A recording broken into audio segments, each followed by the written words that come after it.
আসসালামু আলাইকুম। আজ আমি ইলিশ মাছের আরেকটি রেসিপি করে দেখাবো। এটা কম বেশি সবাই পারে এবং সবারই খুব প্রিয়।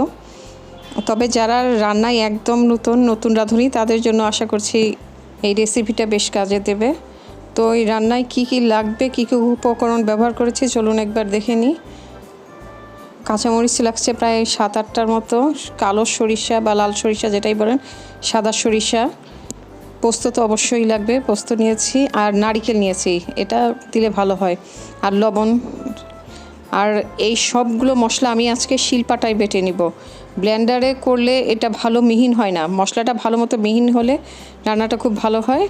তো চেষ্টা করবেন শিলপাটাই বেটে নিতে। দেখুন এখানে আমি মশলা সব একসাথে বেটে নিয়েছি এবং খুব মিহিন করেই বাটা হয়েছে। আর আমি এই রেসিপিতে কাঁচামরিচের পরিমাণটা একটু বেশি ব্যবহার করেছি, কারণ আমার কাছে মনে হয় সর্ষে পোস্ততে কাঁচামরিচটাই বেশি ভালো যায়। আর পেঁয়াজ নিয়েছি হাফ কাপের মতো, একদম মিহি পাতলা করে পেঁয়াজটা পলে নিয়েছি।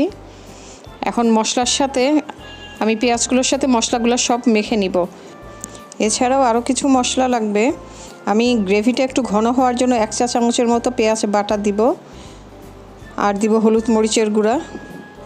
এখানে আমি সামান্য মরিচের গুঁড়া নিয়েছি হাফ চা চামচের মতো, আর দিয়েছি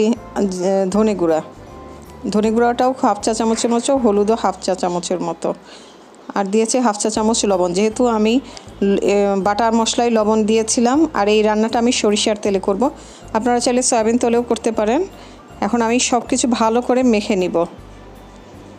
এই মশলাটা আমি মাছের সাথে ভালো করে মেখে ম্যারিনেট করে 10-15 মিনিটের মতো রেখে দিব।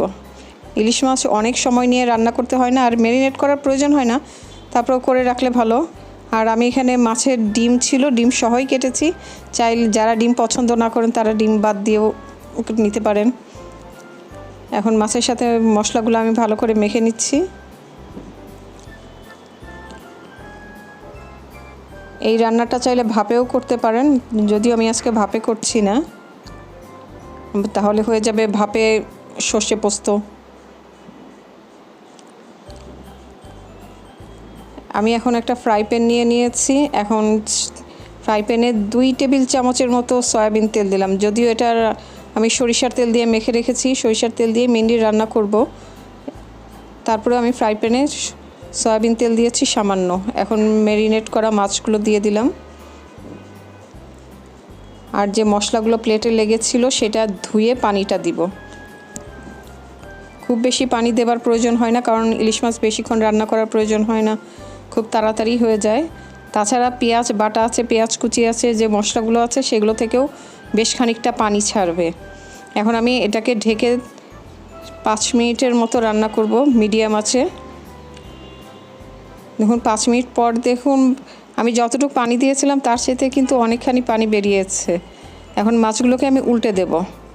এক পিঠ তো হয়ে গেছে, আরেক পিঠ হওয়ার জন্য এগুলোকে উল্টে দিয়ে আবার 4-5 মিনিটের মতো রেখে দিব, পানিটা একটু টেনে আসা পর্যন্ত। ততক্ষণে এই আরেকটা পিঠ মাছ সিদ্ধ হয়ে যাবে, রান্না হয়ে যাবে।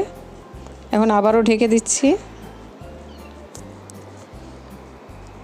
মিনিট 5 পরে দেখুন পানিটা শুকিয়ে গেছে, আমার রান্না শেষ হয়ে গেছে। আমি ফ্লেভারের জন্য উপর দিয়ে আর 1 টেবিল চামচের মতো সরিষার তেল দিয়ে দিব। আপনারা চাইলে পুরো রান্নাটা সয়াবিন তেলেও করতে পারেন, যেহেতু এটা সর্ষে পোস্ত তাই সরিষার তেল দিলে ভালো লাগবে, ফ্লেভারটা ভালো আসবে।